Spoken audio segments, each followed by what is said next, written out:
What's up, guys? Tim Halston with DragBoss Garage. So it's kind of funny being here and no one else on the other side of this camera but myself. I haven't been on the air by myself in, I don't know, at least a few years. Um, I can see there's already people showing up, which is pretty darn cool. Junkie, you're here. You are the man that lives and breathes Cleveland in a world of LS, brain dead zombies. Bless you, Tim, and the Bossettes. Thank you so much, Junkie. I appreciate that. I think you're from Australia, if I'm not mistaken. You can correct me on if I'm wrong. But I just finished working 12 hours, and Izzy's gone to Cedar Point to enjoy herself with her boyfriend. So I said, you know what? I got a bunch of stuff to talk about and updates. I never really get a chance to thank you guys for being here and give a lot of shout outs. Usually Darren Morgan and I are doing the live chats, and we don't have a lot of time to chit chat. So I said, you know what, I'll throw a quick link up here and I'll do a video, and whoever shows up, shows up. But you know me, I can keep talking until the sun comes up. Ramon Tubbs, good evening to you. Glad you're here, Ramon. Appreciate that. So there's already 20 people here, which is making me kind of laugh. But I want to thank my girls, the Bossettes, Izzy and Elena, for letting me have the time to be here. So thank you, guys. I'll kind of give you a little update of where I'm at. One of the big guys that's coming on Tuesday, 7 p.m., 7:22, Pat Musey. Now, Pat, I'll tell you, I never really met him before. I've read about him. I can remember following him. George, what's going on? Way back in the day in the fastest streetcar stuff, the NMCA stuff. If you remember that, that's back in the 90s, man. So it's probably like 93, 4, 5 range, somewhere about there. You know, and those are the guys like Spiro Pappas, Tony Christensen, Pat Musey, you know, a lot of the old guys that have been around, and some of them are passed. So RIP Tony Christian. But I had talked to Pat previously, and we were going to do a live chat, but things got going. He's a busy man. He's like the king of pro mods. So finally, I think the inspiring factor is Joel DuBois. Now, Joel does the head work for Pat. When Darren and I have been doing live chats, Joel's been coming on and saying some things, and I said, hey, you know what? I got to get back to him. You know, I have a problem sometimes where I don't get back to things, or I'm so busy I forget things. So Joel kind of inspired me. So I called up Pat the other day, and I got a message, you know, that, you know, we can do it. He doesn't want to practice. He thinks he can just go out the gate with it. So I said, okay. So I had put up a post about a couple of things, and one of the things he saw, he wanted to correct me on. So he called me up on my cell, and I'm like, Pat, what's going on? He goes, Drag Boss, how you doing? He goes, I just wanted to correct you, make sure we got the same information going down. Now, he is an 8-time champion in NMCA Pro Street class. So that's a pretty big honor. And right now, he's like the king of pro mod. And that's what I want to kind of talk to him about. Get his history of where he came back from the streets of New York, because I'm from New York, whether you know it or not. And we want to kind of go back to his roots. You know, when people do a lot of these live chats or interviews, I should say, everything's formal. You know, it's the questions are all planned out, and I don't know. I'm just not that kind of guy, man. I just roll with it. It just comes out, and hopefully it works out, and I don't fall on my face. But let me give some shout out. Edward Gaines, good to see you back. I haven't heard from you in a long time. I'm new to this 4-barrel Cleveland. Let me put this on here, and then we can kind of talk about it. We got 30 people here. I'm new to this 4B Cleveland head, 740. What springs should I look for? I'm not sure if you want 740 horsepower, but you know, you got to have good spring control, and you got to think about what rocker arms. If you're going to try to make that kind of horsepower, you better have either a stud girdle, you know, some serious springs. I really can't give you recommendations on that, but you're probably looking at least 280 on the seat and probably something like 750 on the nose. But these are hard questions to answer when I really don't know your combination. But buy quality, dude. And that's one of the things I talk about. When you buy something, buy the best that you can afford. Don't go cheap on things, especially valve train, man. It's not worth it. So good to see you, Edward Gaines. Bill Anderson, there you are. Hey, look at all you Ford guys. You're damn right. We're all here. So it's good to be here. And I see a Chevy guy, Don Dotterer, so we won't ostracize him. So I did see a question, I think it was you, Bill, that wrote on the membership forum about the finish on those port heads. I think you were talking about it not being right. So just keep that in mind. And I answered some of that. Maybe you can expound on that after the fact. Let's see who else is here. Michael Morrison. Good evening, Tim. Thanks for all you do. Do you have any Roush 8.2 deck height intake manifolds for sale? Good evening to you, Michael Morrison. I don't have anything 8.2. 9.2 I do, 9.5, but nothing at 8.2. Now, could you cut that intake down? I'm not sure. I don't think there's enough flange on that, but I'm not sure on that. Let me just kind of finish up on what we were talking about. So Pat's going to be here at 7 p.m. I'm hoping and praying, because he doesn't want to do any testing, that there's no issues with the live chat. Last time I did that with Warren Johnson, the professor, he assured me he had this down, and then we had some technical difficulties, so he only did a phone interview. But WJ, if you're listening to this, remember, you told me you're going to do the development of the DRC with me, which you did in 90 days. So you owe me that interview. And then I'll try to get him back with Frank Iaconio together, where you can see their faces. And I think you get a lot more from just a telephone interview. So let's see. We got Tim Hilliard. Now, he and Chris Allman entered the camshaft challenge with Eric Weingartner. And I think they came in 1 and 2, if I'm right. So that's a pretty impressive mode place. So thanks, Tim, for being there. You know, one thing I'll mention, because Tim brings it up, I owe a lot of live or merch to some guys. I mean, I keep a list of this, and I swear to God, I'm going to get it out. I mean, I have a few stickers and some T-shirts. But now that I have some things change in my life for the better, I'm going to be able to spend some more time on this, and we're going to really turn DBG/U around. And I'm getting a bunch of subscribers by the hour, and it's impressive to me, and I thank you guys for hooking up and taking the time to be here. Don Dotter, a Chevy guy. Yeah, he's here. So he bleeds orange. Here's my buddy Andy from Unity Motorsports Garage. Howdy, folks. Howdy right back to you, Andy. Never did a live chat on my own in probably a few years, so I just decided to do it. I got a lot of stuff to talk about. I don't know how long we're going to do this, but I figured let's just jump in. That's when I do my best work. So thank you for what you do on your channel. You guys are probably already subscribed to him, and you watch his channel too. So I appreciate his work.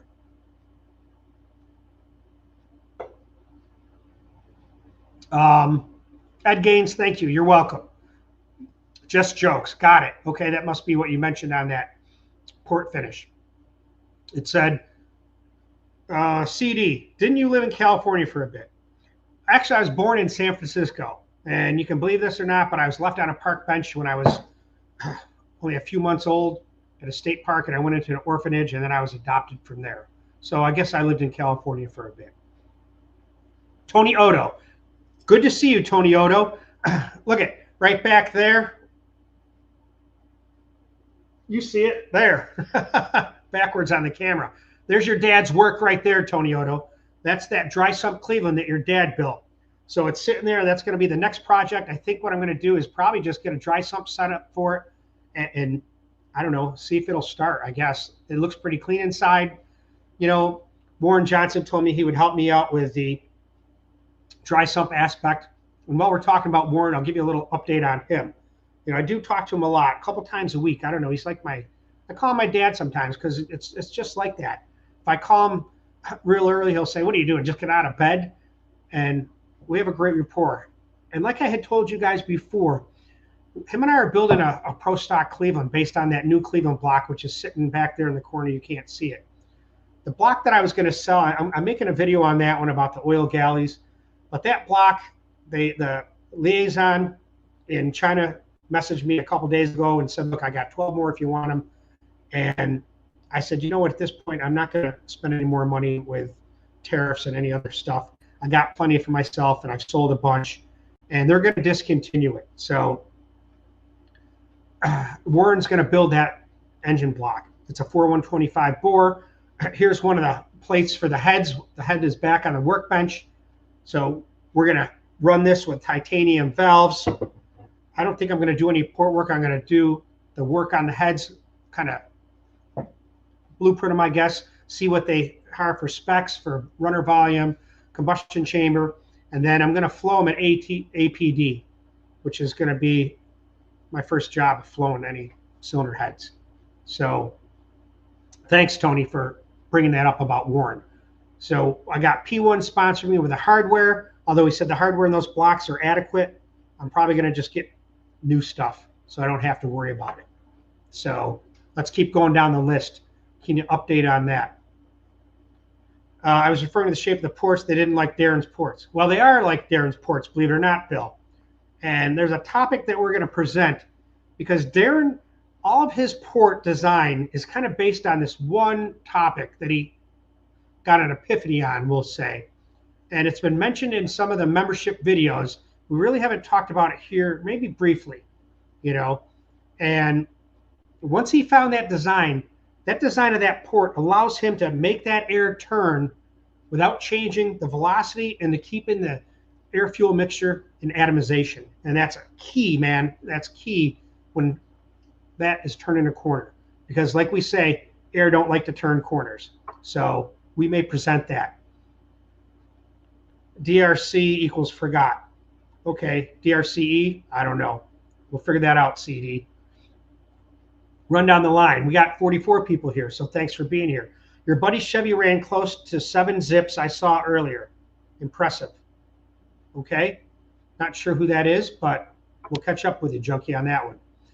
John Wilborn, a man from the past. I haven't heard from you or seen much from you in a long time, John. So welcome here for this impromptu live chat. You know, appreciate you being here and what you do with your live chat. So thank you. Nah, no, the Ford guy's comment, just messing around. Yep, I get it. I get it, man. More personal progress. Yes, more personal progress. I've got some progress. Let's go. Here we go. Now, the 354 Cleveland, which is sitting back there. God damn it, I don't know why I can't do this. There it is. That's the motor that Brent Likens built in 2017. You know, what did Tim do? DragBoss got it done last week, and it only took me a couple years.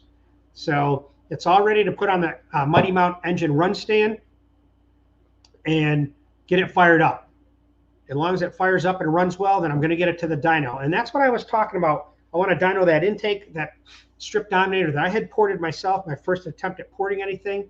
I'd like to see if it picks up some horsepower because that engine made, you know, with Brent Likens dynoed it, 615 at $8,000, and I have the numbers here. It made 467.6 foot-pounds at 5750.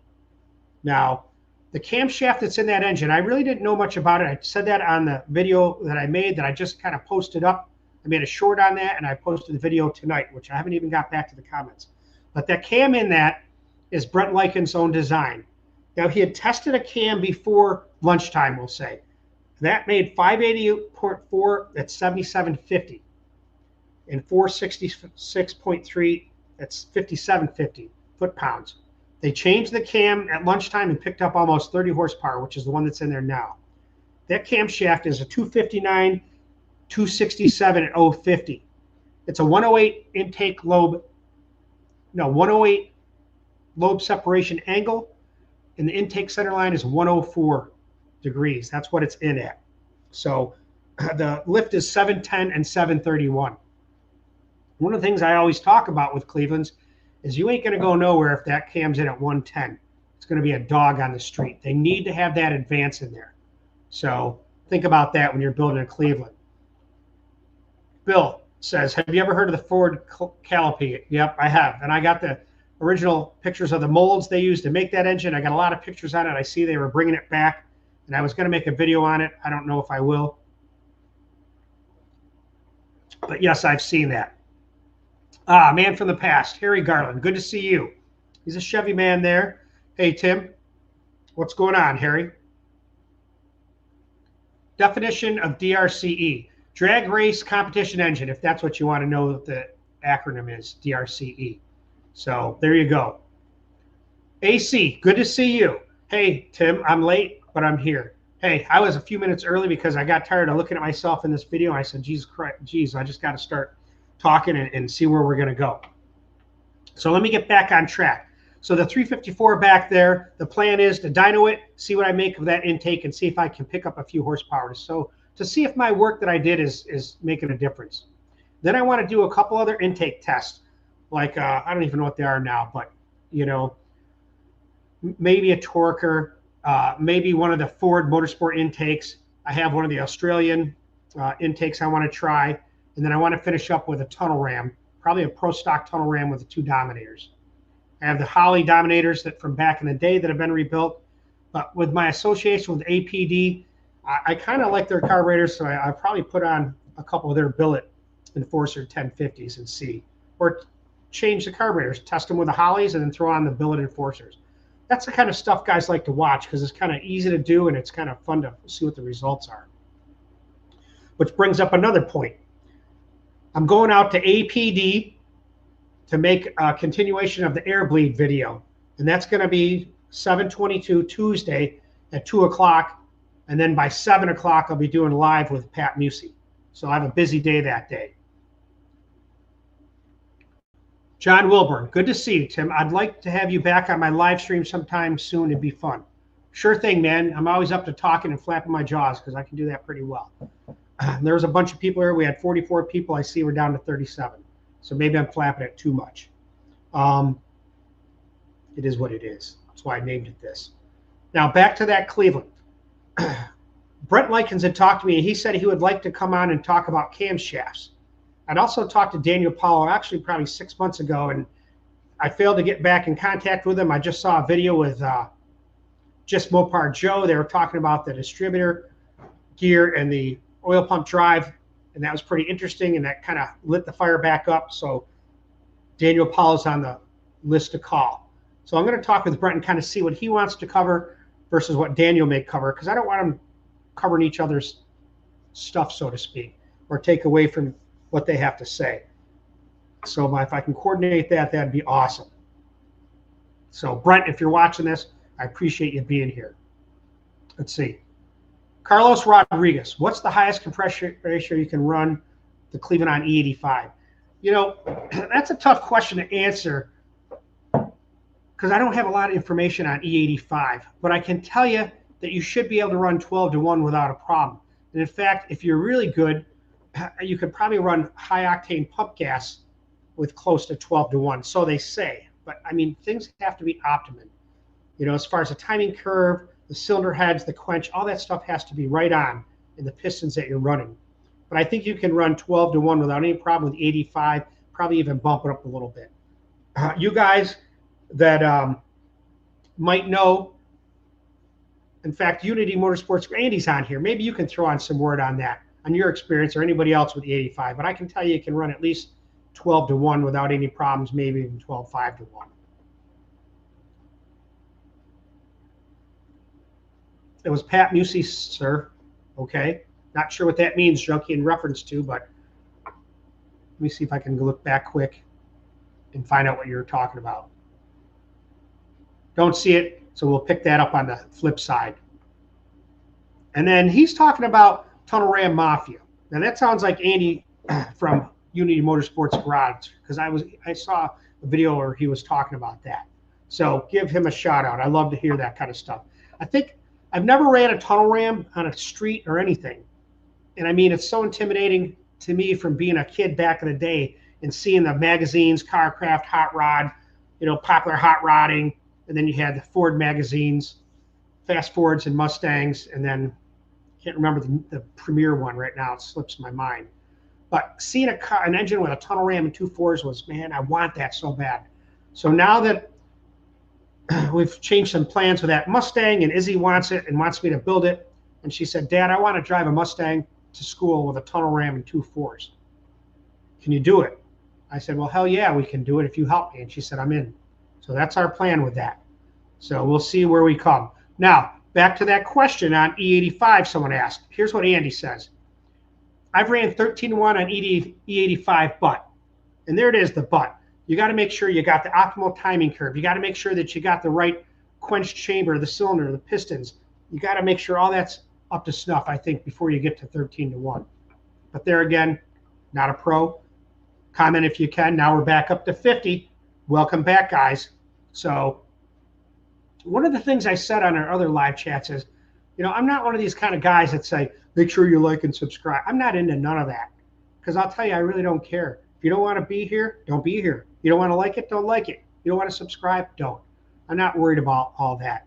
I figure if I got good content, you enjoy being around here, there it is. And that's how I look at it. I'm not begging for donations and none of that stuff. I appreciate if you donate, but I ain't begging for it, and I'm not worried about that. I want to present you the information that I can to help you with your program.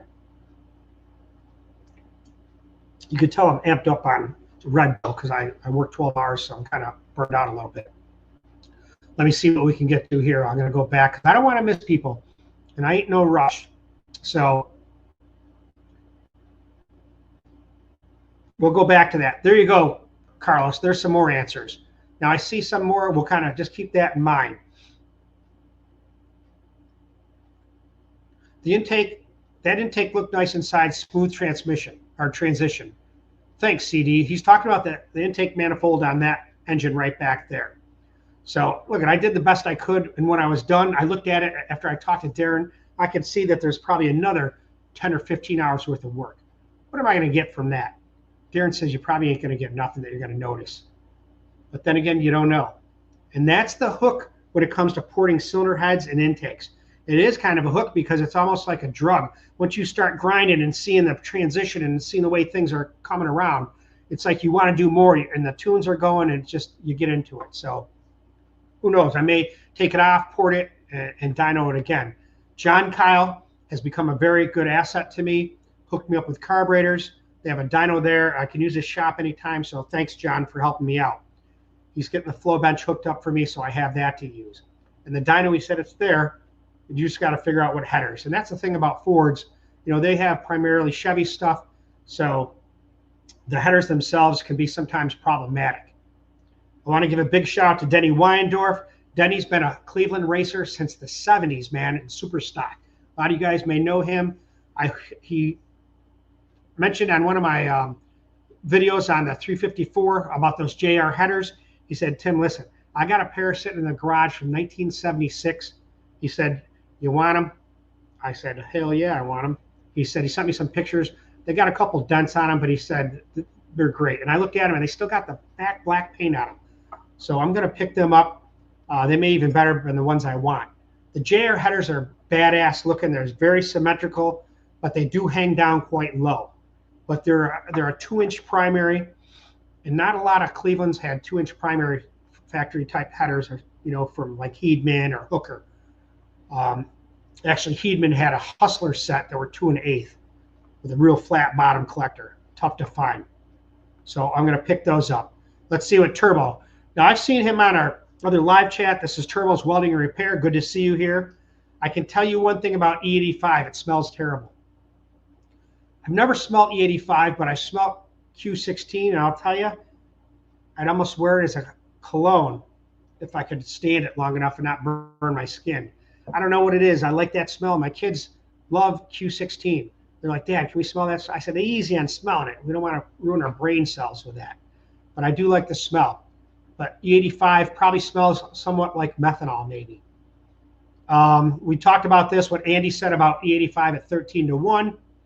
There's his point, but it wasn't happy. So there you go. So I don't think you're going to want to get by.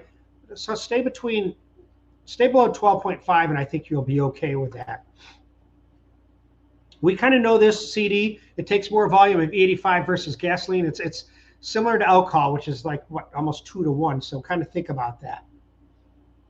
Now, Carlos mentions again, I have a 6.2 Hemi 10-1 running 20 PSI and E85, and it's happy. Well, there you go. 20 PSI is a lot of boost to me. I don't know what those Hemis can handle. Even 10-1 is kind of high. And if it's happy, you be happy and roll with it. Like I always say on DragBoss Garage, do what works for you. You know, you can't take what everybody says as gospel and says, oh, they said you better do this. If you do this, you're going to have problems. Either take their advice or research it and find out your own advice, or take that chance and see what happens. You know, we're never going to learn about things unless you take the chance. And that's the biggest thing, I think, for anybody, whether it's engines, automotive, racing, anything, even life.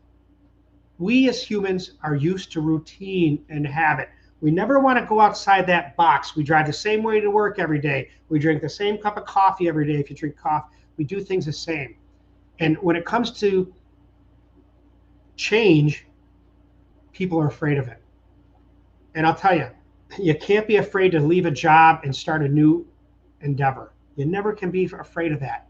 If you do, you're never going to take that chance, and you never know what you might miss. So think about that.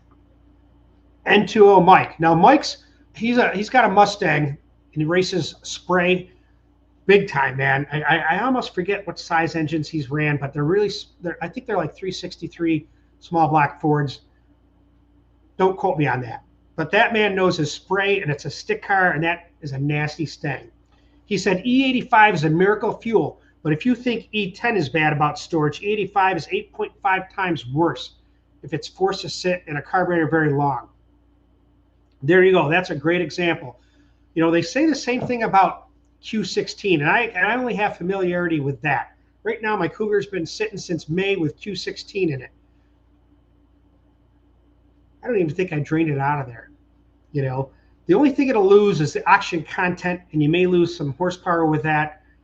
But, you know, John Kyle's told me he's seen cars sit 6 months before they start them up again and run them. Never affects the fuel system. It's never good to have that stuff in, I think, over the winter, you know, but I don't know. That's something for you to think about. But any fuel sitting in a fuel system is not really the best thing. So think about that. Now Carlos brings back the opinion. I'm just curious how much compression I could get away with on fuel I can get down the street. Listen, I would stay with wherever you're, maybe 11 to 1, but with that kind of boost, and that's a lot of boost, man. And I'm not a boost king, so I can't really comment on that. Some other guys may. I'll tell you, the real guy who would know that kind of stuff is Steve Morse. And I had him on for a live chat. He definitely knows his information when it comes to boost and that kind of thing. He says, a 67 Mustang I'm building. One of my favorite cars, your Mustangs. I don't know if it's a fastback, but I love all Mustangs. CD says 1.2585 to gas per gallon. There you go. So methanol, I think, is a little bit more. It might be even like 1.6 or 1.8 or something. Unity says, hey, I found a very narrow tuning window within 2 degrees. So keep that in mind, Carlos. We got 61 people on here. I'm glad you guys are here. And we're at 28 minutes, and we keep going. So here's what he says. It would nip a plug. So there you go. Don Dotter, cam timing is also important, running 13 to 1, without a doubt. No doubt about that. Carlos says, appreciate y'all, gentlemen. And I do appreciate you guys being here and taking the time to listen to me flap my jaws and kind of give you an update on where I am at DragBoss Garage /U University. And Craig Tuck is here. What's the height for a tunnel ram? What's the right height for a tunnel ram? Well, think about it. You know, if you look at the progress of tunnel rams, I mean, they sat way up like the high and mighty from the old Dodge, you know, the DeSoto Hemi back in the day, you know, when the Chrysler guys were coming out. And I can't think of the name of those guys. High and mighty. What was their name? Whatever. It escapes me right now. But as you see the progression of the tunnel ram coming down, now as the RPM ranges go up, right, because the valve train, the runners are coming down. The runners are shorter now. When I look at the tunnel ram that I have that's a stock, let's say a UR19 that Edelbrock made for the Pro Stock days. If you look at the Pro Stock tunnel rams, they're all cut down. They're all shortened. The plenums are shortened. The runners are sometimes even shortened to bring it change that RPM window. So with this 354 with a stock UR19 under the hood of a 69 Mustang with a 3.5-inch scoop, it won't fit. Those Pro Stock tunnel rams are cut down at the plenum quite a bit, and that will fit. That's why I want to try running it on the street and the dyno and see what it'll pick up. So there you go. I can't give you the exact length of the runners, Darren could do that, and that's one of the things we'll probably talk about on one of our live chats. As far as DBGU and DMI, Darren Morgan Induction, we have a membership now. We're over 225 strong. You know, that's a paid membership. It's $14.99 a month. Now, we came up with that price because looking at it, there's not a big profit margin in that. We're not in there to make money, but we're in there to cover our time and the expenses. So that's where you want to get into depth. That's where you'll find it. We're going to kind of do live chats for you guys that don't want to join that or don't need that kind of level of technical presentation. But everyone enjoys the live chats. And Darren says that's the most fun he has. And that's why we end up talking for 3 hours at a time, because we just get going and we can't stop. The questions like this just keep coming on and keep them coming on. And that's what we want to do, is to give you guys that information. And doing it free is cost effective for you other than your time. And you can go back on a replay and see it. And it helps bring the enlightenment that we have to offer you. And you may choose to join the membership. I'm working on my part now, bringing in some guys like Jay Zokel. He's going to do an FE presentation and a Hemi presentation. I'm going to do a live with a guy named Rick Gorski. Now, Rick has had some health problems, but he's back in the game. He owns Firecore spark plug wires. Now, that's what I run on the Cleveland. I'm telling you, on my 409, they fit the best wires I've ever seen. Performance-wise, you can't beat them. A lot of the top fuel guys and pro stock guys are running his wire. So he's going to give us a presentation on wires. Why would you run his wires over, let's say, MSD or like Taylor, which I don't really know. But that's what we need to know. We're here for knowledge is power, and that's what we're going to present to you. So let's see what else we have. Unity, Andy also says, absolutely, Don, cylinder pressure is key. And cylinder pressure is key for so many issues. And that's what you have to think about. That pressure that's built up, that timing is so critical in there with that flame front. If you want to avoid what? Detonation. One of the main banes of existence for any engine. So think about that. But also, what's cylinder pressure do? Push that piston down, right, with force. And you know what that does. We won't have to get into that. So it's a give or take situation in any aspect of engine building. And that goes as far as camshaft profiles, that goes as far as head flow, and all components in between. So that's one of the things that Darren talks about. You can sit here and ask him a question, and probably the majority, maybe 90% of the time, he'll sit there and either calculate whatever he wants to know or tell you, or he'll know from experience, of 40-something years experience, and say, look, no, don't do that. You're going to have problems. I've seen that before, blah, blah, blah. And that's key, because that could save you a ton of money. And it's going to give you the most for your money for your program. Let's keep going. N2O Mike, racers flush 85 out to store. Ben Almeida. Yes, there you go, to store. So I figure it's only been 8 weeks. I'll fire this thing up maybe the next couple days I have off. So I'm going to fire up the 409, see if it starts. But that brings up another point. Ben Almeida. Ben is a very knowledgeable engine guy, man. He has been racing since the old Pro 50 days and the NMRA days. You know, I can remember when that came out, when the 5-liter was coming back and was bad. So he's got his own channel. Subscribe to him or check him out. He's a big engine builder. He's in Vegas now. He was from California. Actually worked for the Highway Patrol. Ben makes horsepower. So check him out. We did the presentation with the offset dowels for the cylinder heads to move the combustion chamber more centered into the cylinder. I mentioned that. So he was going to do a presentation on that. Let's keep going. Ben Crouch, Need for Speed. There you go, brother. Now he's from Australia. Ben has some old pro stock cars, Pontiac Firebird from back in the day that he's restoring. He's got a couple of patents on the ProFlow radiator. That's a pretty cool patent. I don't have any pictures of it. You can check out his site. He might put it down here. but it incorporates the overflow, because we all have that overflow on the radiator, and then you got a rubber hose going down there. No one likes that. His is incorporated into the top of the radiator as a separate piece. It's pretty damn cool. Good thinking, Ben. I have a couple ProForm radiators. Excuse me if I said ProFlow. It's ProForm, with a low profile where the fan actually fits into the core. I think that's cool. It works well on both the Cougar, and I have one for the Mustang. Unity says JR headers. Yes. Yeah, I love those headers. They look so bad on a Mustang. They're like the old FE headers that come way down and they crisscross and all that. And I'm dying to hear what they sound like on that run stand. They're going to be nasty, I can tell you already.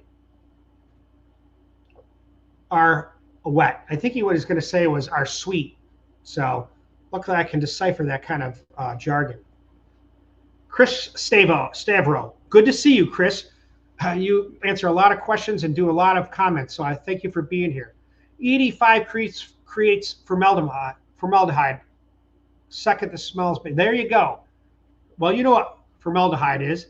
It's used as an embalming agent many times in medical classes and schools and colleges when they want to preserve, species or, live tissue. They use formaldehyde. So yeah, that has a nasty smell to it. CDB says E85 has less BTU, far less than gasoline, and that's why you need to use more of it. And I think the same is true about methanol, I suspect, or you wouldn't have to use more of it, right? Here's what Harry says. Harry T. Garland III. I have a suggestion for an interview, Ed Quay. Yes, I know who Ed Quay was. He worked for Grumpy Bill. Yep. He's super knowledgeable and practical. I've seen stuff with him, and I'll tell you the truth, I'd already talked to him about doing a live chat. Now, he may have said this, and I can tell you this. Let me think. What the frick was Mike's name? He won the 70 Pro Stock Championship. And see, that must be because I'm tired or I'm getting old. But Mike, and I'll think of it later on, I asked him to do a live chat. And he came on and we did a phone interview. But he didn't want to do a live chat. He didn't feel comfortable doing that. And I think Ed told me the same thing. He just doesn't want to say something wrong and be on live. Because I'll tell you, doing this kind of thing live, either you got it or you don't. And I don't know if I got it, but I get it. And I just do it. You got to be able to talk, and you can't sit there and go. Sometimes guys have a hard time thinking on the spot. I guess it's because working in the ER and working with patients every day, seeing 20 or 30 a day, and have to meet people I've never met before, and just start knowing the topic that you have to present and knowing it to the minute detail and everything in between. If you don't know that, it's hard to talk about something. So maybe I'll run it by him again and see what he says. But thanks, Harry, for that. Let me see if there's something else I wanted to mention. I'll get back to it.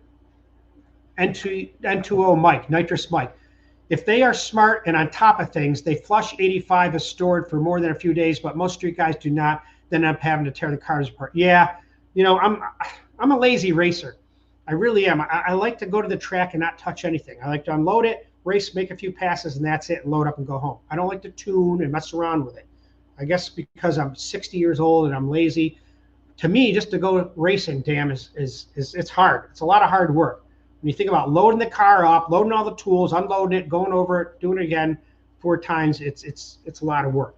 So I don't like to mess around. But it would be optimal to be able to run regular racing gas through it and flush the line. So that's a good suggestion, Nitrous Mike. Thanks. Tom Hamilton, been a long time since I've seen you. Thanks for the Ford small block stuff. You're welcome. Hope you can get Pat involved in improving things on some Ford stuff in his Chevy world. Well, I'm going to tell you something about Pat, okay? Here's a quote I saw him say the other day on a quote. Ford engines, they ain't even engines. So right there it tells you that he doesn't work on Ford engines. In fact, when he was asked about it, he said, listen, I work on Chevy big blocks, and that's what I work on. I don't work on Fords. And in fact, he really doesn't even work on small block Chevys, although he did build one for his sister's 69 Camaro, and she lives in New Jersey. So he does work on it, but not on it. He's a big block Chevy man through and through. So I don't think he has any interest in Ford. And I'm still trying to figure out how I'm going to approach him on that.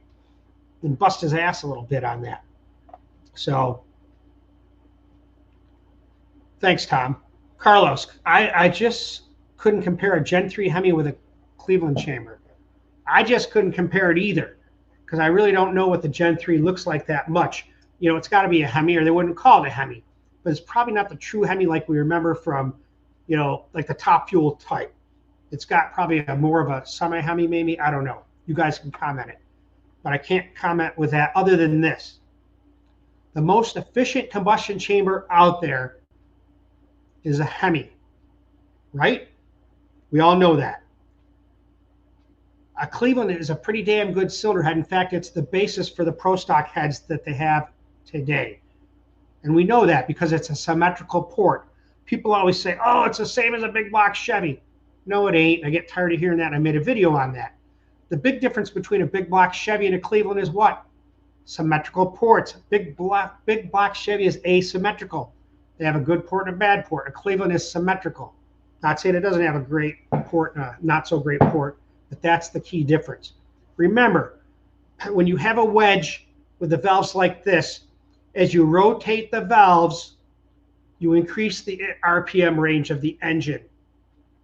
But you also have to change the length of the runners. So remember that. But I don't know a comparison.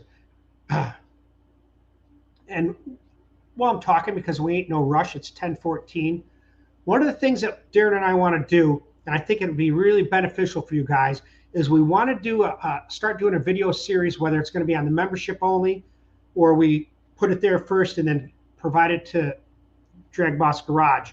But I want to start doing a series on cylinder heads. Let's just pick the 23-degree small block Chevy. So I'd like to do a whole series on the stock 23-degree small block Chevy head. Talk about the ins and the outs, the pros and the cons, and kind of give a history on it and go from there and what's available. Then we're going to go to the small block Ford.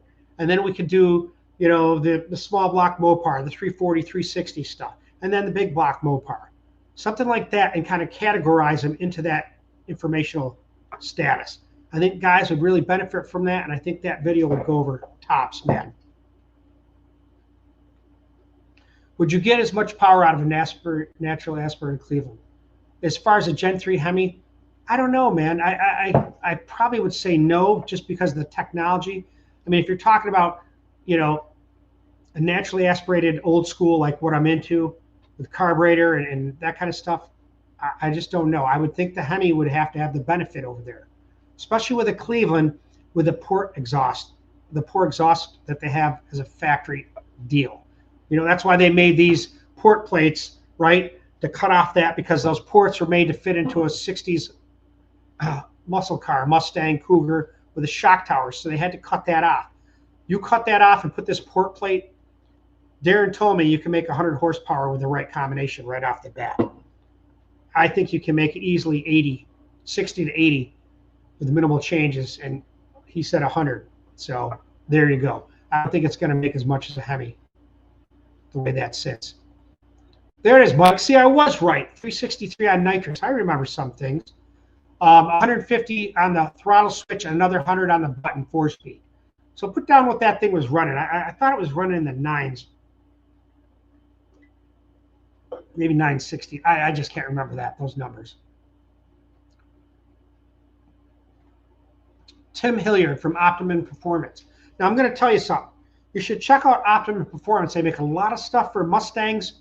So check them out. Go to their website and see what they have. These guys are excellent to help you out with what you may need for your Mustang or your Ford product. Internet advice. You get what you pay for. Bingo. $14.99 ain't much to pay in a month. It's less than, I think, a cup of coffee a day, and surely less than a $20 lottery ticket. And with us, it's a win-win situation. So remember that. Here it is. Let's go back. Mike's got his numbers. It's 3,300-pound street cars run 579 at 119 on the spray. So that's pretty killer. To compare what I have, my car's a street car. It weighs 21, damn it, I can't remember. 2135, I think it is. And it's run a 591 at 116 in the eighth. And I think my best 60-foot was a 125. It's been running good 127s. So there's a little comparison. Carl, looking to build an all-motor Cleveland and a 60.7 fastback. I'll tell you, the issue that you're going to have, dude, is headers. So think about that. Lots of guys want to put engines together in combinations, and they don't think about that. The hardest part to deal with is the header situation. So they do make them, and I think a Hooker 6210 will fit, but I don't even know if they make those headers anymore. So think about that. Chris Stavro, have you had Matt Beineman on? I remember, you bet I have.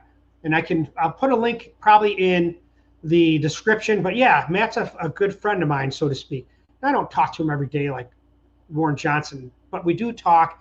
And he did have this new Ford small block head he told me about. So he wanted me to have him on again. And it's just a matter of getting our schedules coordinated. So yes, I would have him on again, Chris. That's it. The Ram Chargers. Thanks, Turbos Welding and Repair. The High and Mighty, you know, that 59 Dam DeSoto. And I'll tell you, I used to know that stuff like this, and it must be I'm just tired. But there you go. Thank you for bringing that up. Mike says again, ideal runner length will dictate tunnel ram height. Exactly. At least if you're custom building one. There you go. Ed said again, Edward Gaines, Ram Chargers. Thank you, guys. Thanks, Tim. That's great. Well, you're welcome, Craig. I appreciate you being there. Bain has a video on intake length dependent on, yeah. Now, that guy, Bain Racing, I've been seeing some of his stuff on there. I like the way he talks, and I like the way he presents. I try to watch some of his videos, and Darren and I were talking about him. But, yes, I do try to watch some of his stuff. Great guy. Junkie, 70s and 80s C51s is boss. 2025. It's Tim with the rest of the story. Good day.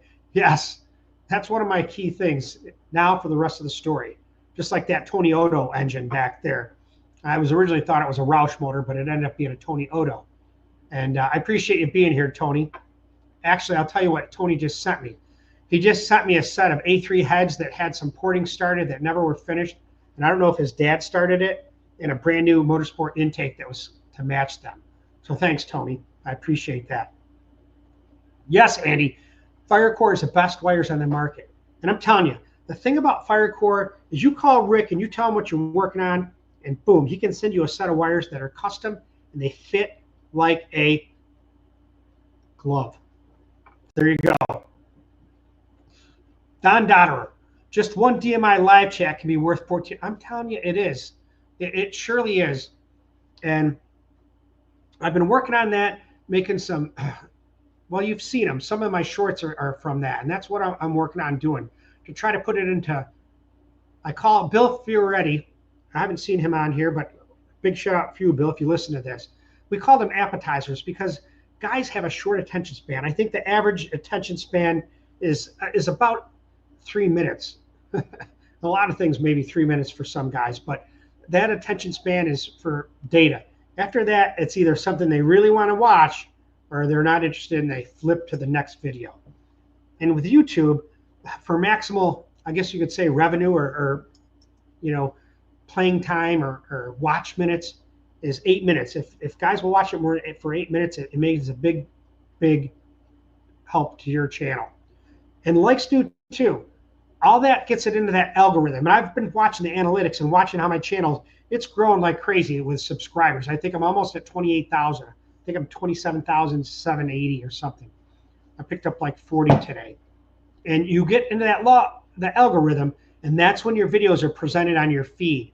So I'm trying to get into that. I'm trying to be a household name. You know, will I ever be? I don't know.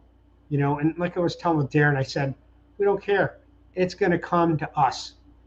My cousin, who is a multimillionaire, said, you build a product, Tim, that people need or want, and the world will build a pathway to your home. And I've never forgotten that. And I always think like that. Present something that you guys need or want, it'll grow on its own. Detonation will eat parts of, yeah, it doesn't care. Good point. Good point for sure. Tom Hamilton, too bad someone did not make a Cleveland block with an aluminum timing cover to lose some block weight.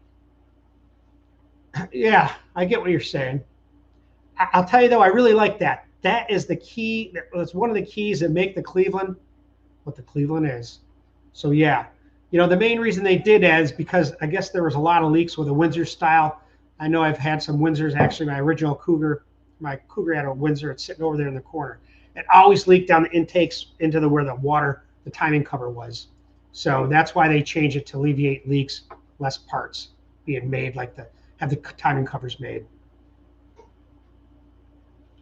Formaldehyde is also used as a tire softener. Okay, there you go. I'll tell you another trick for softening tires I heard from somebody. Bleach. Your tires start to slow down on the hit and they're getting a little worn. Wipe them down a couple times with some bleach. That'll bring the oils back to them because that's what you need. An older tire will actually be faster than a newer tire. And take that from an old pro stock racer. Won't get into any more of that. Harry T. Garland. Test and tune is where you can play. Back in the day, you could make multiple laps before the eliminator. Today, race day is race day, no time for tuning, especially in bracket cars.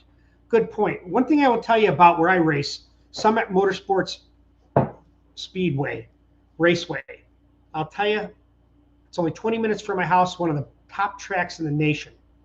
I go there on a Friday, and it's $15, and I can make all the passes I want up to like, sometimes they race till later than 11 or midnight, and you can get 3 or 4 passes in, and they run slick tires and then street tires and that kind of thing. And they do a good track prep, but you're right. Unless you got a good place that has something like that, or you get up with a bunch of guys and you can rent the track, that is key. And Milan, Michigan is back, and I don't know much about Milan.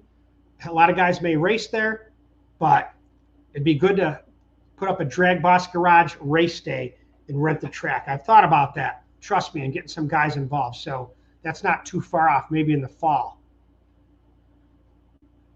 Let's see. CD, he's got a lot to say, that boy. Uncle Tony's Garage is the Mopar expert, Gen 3 Hemi content. I don't know. I don't know much about Uncle Tony. I had him on when I first started doing this as a live chat to try to get my name out there. We enjoyed talking. I think he's a good guy. He's got a lot of experience, stuff that I don't know anything about. And you know what? Uncle Tony don't play. He does what works for him. I don't care what his stuff looks like or whatever. He's used to that, and he likes to experiment with things, so that's him. So if he's got some Gen 3 Hemi, check it out.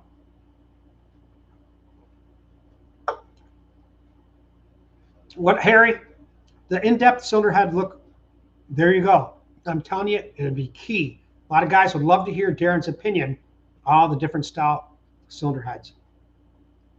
It's funny, I've been on here for almost an hour. There's 58 people here. I thought I would not be able to have anything to say, and I haven't stopped yapping since I got on here. Chris, I put a Gen 3 Hemi into a Gen 2 Hemi, and it didn't work. Piss poor fuel flow, probably why the Gen 3 couldn't meet emissions. There you go. Carlos. Gen 3 Hemi port in Gen 2. Okay, maybe a clarification there.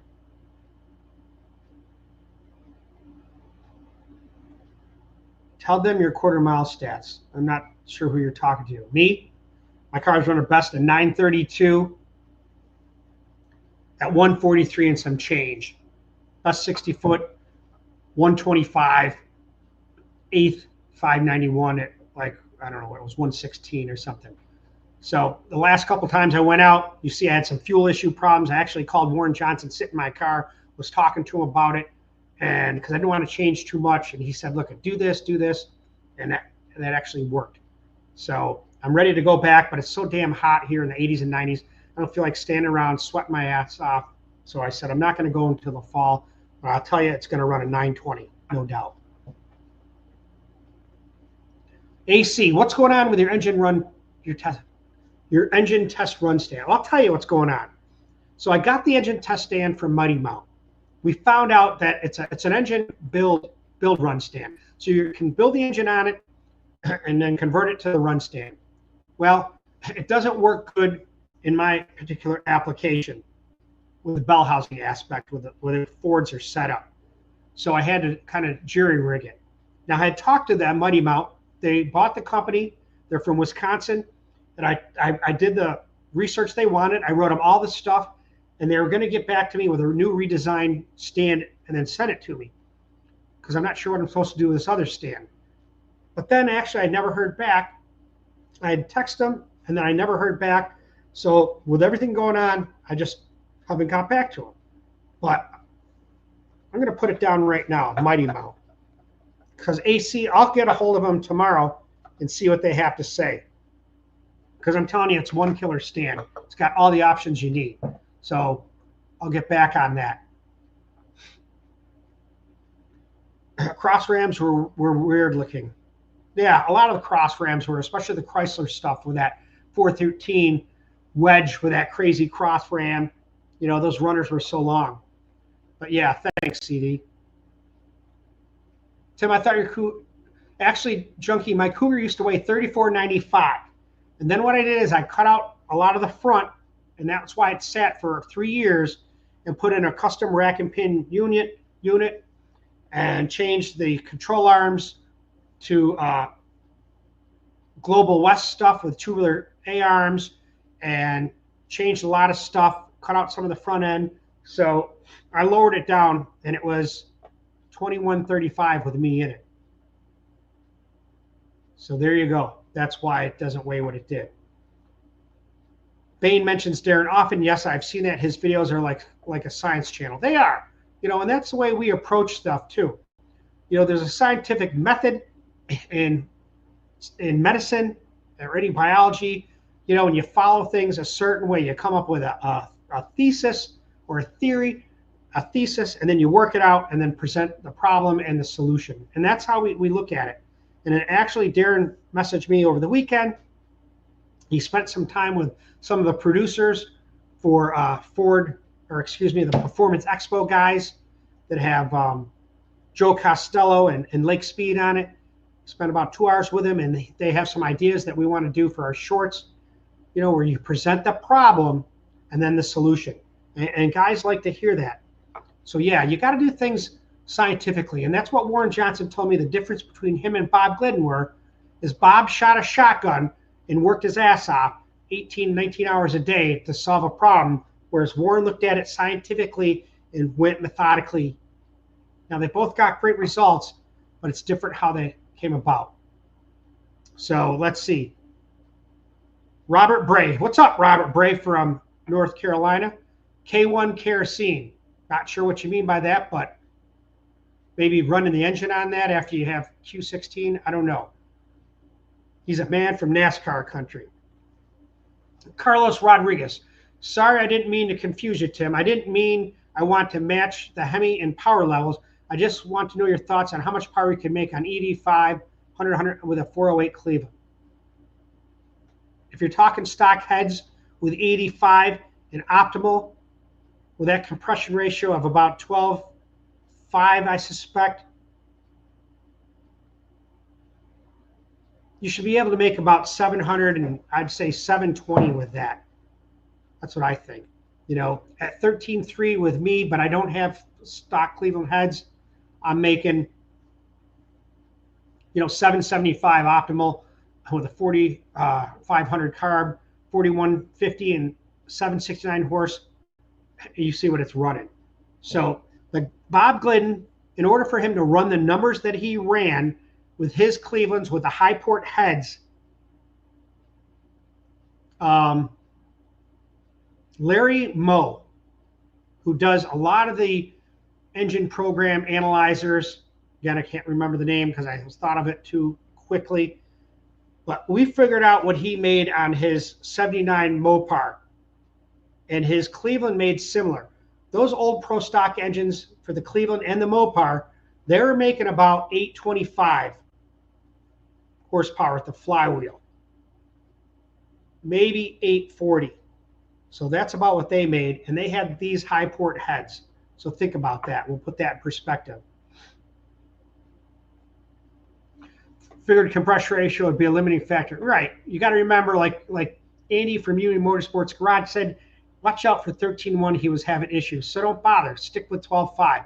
I mean, with a nice pop-up piston, you're going to get 12 to 12.51. Now, think about with that flame front, with that big dome, is it going to be worth it? You know, my Cleveland makes 13.34.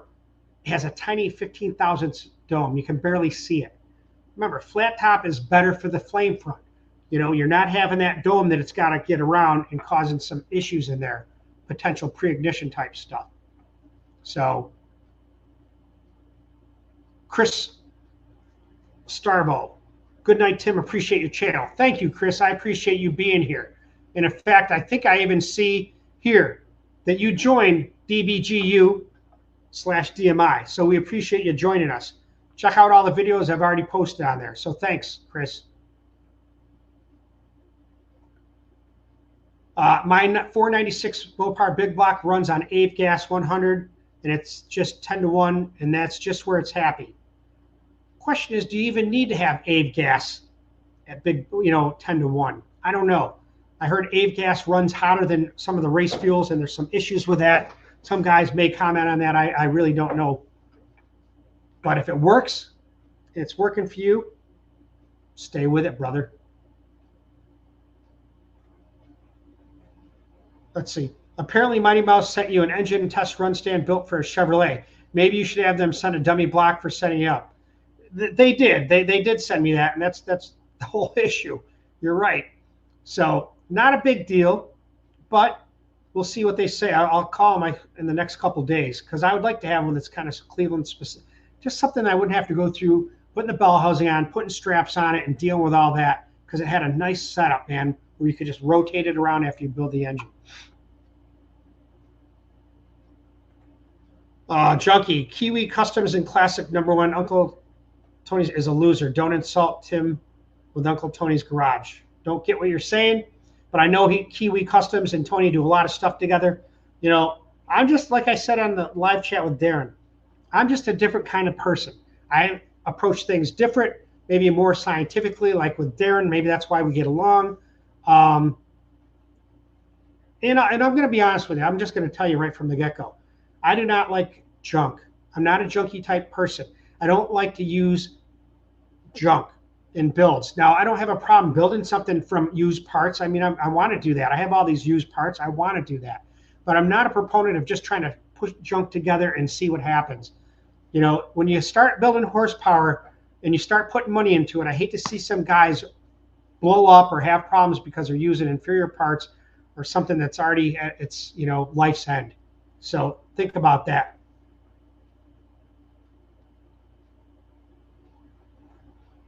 Carlos, Oki fuel, 90% gas, 10% diesel. Not sure what Oki fuel is, but there you go, brother. Turbos, welding, and repair. Dude, you got to kind of tell us sometime, maybe here, Pipe Max is it, Larry Moe, about turbos, welding, and repair. Do you weld turbos? Do you do generalized welding? Do you repair what? There you go.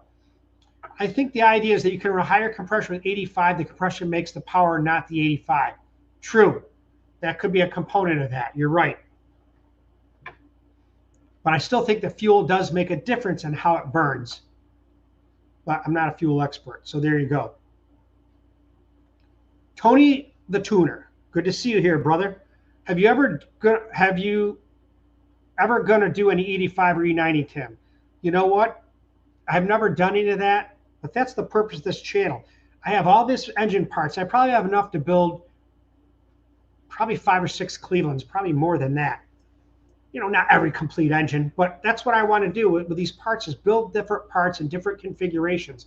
And you're damn straight. I would love to do something on E85 or even convert the engine that I have to E85 and see what kind of power I can make with it or what kind of changes it brings.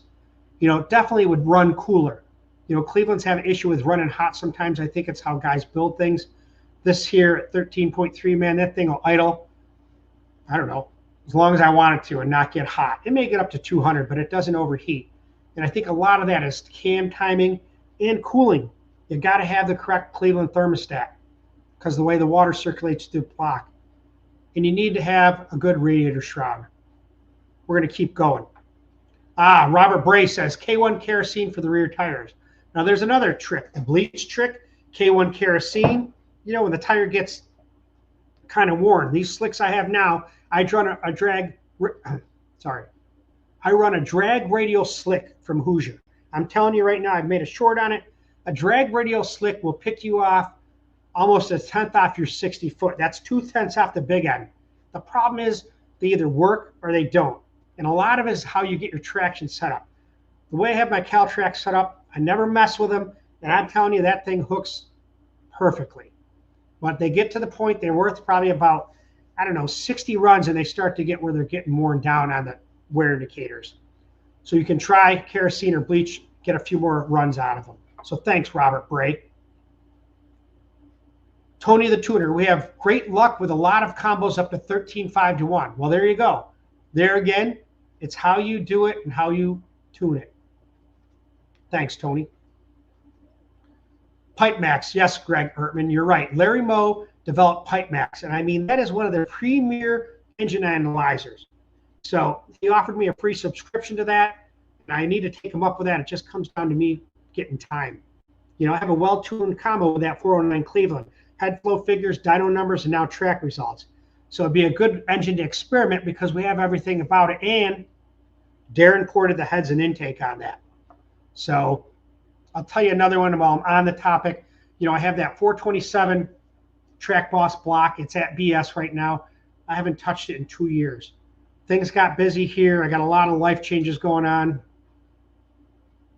And so now I got to get back on it. The heads are all done. I've made videos on that. The secret A3 heads. We have all the valve train already done. The rockers, T&D stainless rockers, all the titanium. It's all done. It's a pistons. It's a matter of finishing it up. So I need to get back on there. So I got to call Tony.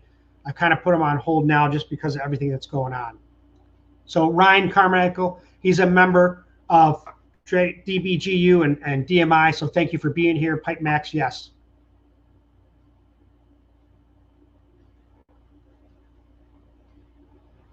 Tim probably meant 31.25 for his car weight.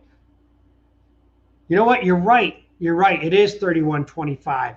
See, I can't remember sometimes. Not 21.25. I don't know where I came up with that. It's 31.25 with me in it. Jesus, Flex 66. Thanks for steering me right. I forget my own combo. Turbos, welding, and repair. We tried E85 in our Circle Track car. Just a fuel replacement made little to no difference on lap times. And there you go. You got good information from a real source and from experience. So thank you for that. Tony the Tuner. I got 4 different street race cars that we did power tours with 13 to 13.5. No issues for well over a decade. Bingo. There it is. So Andy said 13.1 he had issues and the tuning window. See, everybody's different. It depends on the combination you got. I don't want to say Tony the Tuner. Is that a Chevy? I can't really see in that little picture of the thumbnail, but I don't know. So every engine's different. You got to figure out what you got and what it likes. Well, he's got something else to say. They're high RPM solid roller deals. So that compression is bled off greatly due to the cams. There it is. Cam design. Definitely a big thing. Like I mentioned before, I'm going to talk to Brent Likens and Daniel Powell. I know Mike or Andy from Unity Sports Garage had him on, and I want to get Daniel on also, and Brent Likens. You see, when you have a same guy that you already had on or someone else had on, we all look at things differently. And that's what I would bring out is things that I think you guys may need that they may have not talked about, or things that I want to know. So I think it's beneficial to shake the tree more than once because something's going to fall out of it. Tim Miller. There you are, Tim Miller. It's good to see you. Hi, Tim. Love the show. Had a Cleveland motor in the 80s and now. There it is. Don't leave them, man. Keep with it. Because like I said, they're not making them anymore. The company in China discontinued all the Cleveland production and they're done. They're not making them in Australia anymore either. Tony the Tuner, you need to do a collab with David Vizard, Tim. I've talked to David in the past, and I'll tell you, I could do that, but in fact, here's how I'll look at it. And like I said, I'm not gonna, excuse me, I don't hold no punches, and I'll say how I feel. You know, David Vizard works with Andy from Unity Motorsports Garage, so I try not to step on other people's toes, and that's just like if Andy wanted to have Darren on. You know, I don't think I would appreciate that right now, since him and I are collaborating together, and we've got this channel together. So that I wouldn't want that to happen, and I don't think Andy would want me to do that. Now, with that said, would I entertain it? I may, but that's why I wouldn't go rushing to do that. You know, we all have our own specificities. We all have our own niches. So I kind of want to stick with what I'm doing. And I think David presents his own information very well. He has a lot of science and data to back it up. So big shout out to you, David Vizard, and Andy from Unity, who I've mentioned a million times already. Robert Bray, my Clevelands run faster with a cam center line at 99 to 100. Doesn't matter how big or small. Okay. So he's talking about the intake center line at 99 to 100. Now, I'll tell you what I had said before on the video I just made. You know, I try to keep them, I don't know, I think they work the best 104 to 107. I've had them in at 107, 107.5 and had good results. But I think 105 and 104 just work better for my combination. I don't know Robert Bray's combination. It works for him. That's what it is. You know, as you move that intake center line down, right, you're going to bring that power band down in the lower end. So it's going to pick it up in the low end. And that's why you're doing that with a Cleveland. 110, you put that thing straight up, thing's going to be a dog, man. It can't work like that. The flow and where that power band is in the 1 and 10 range, that those heads are not picking up that velocity. You know, down there, and it's kind of dead in that lower area until you get the RPMs up. So that's why you need to have that cam advanced. So Robert Bray, it works for you. Awesome. Ramon Tubbs, what's the problem with Titus blocks? There again, I said, let me just check, make sure my daughter's not outside waiting for me.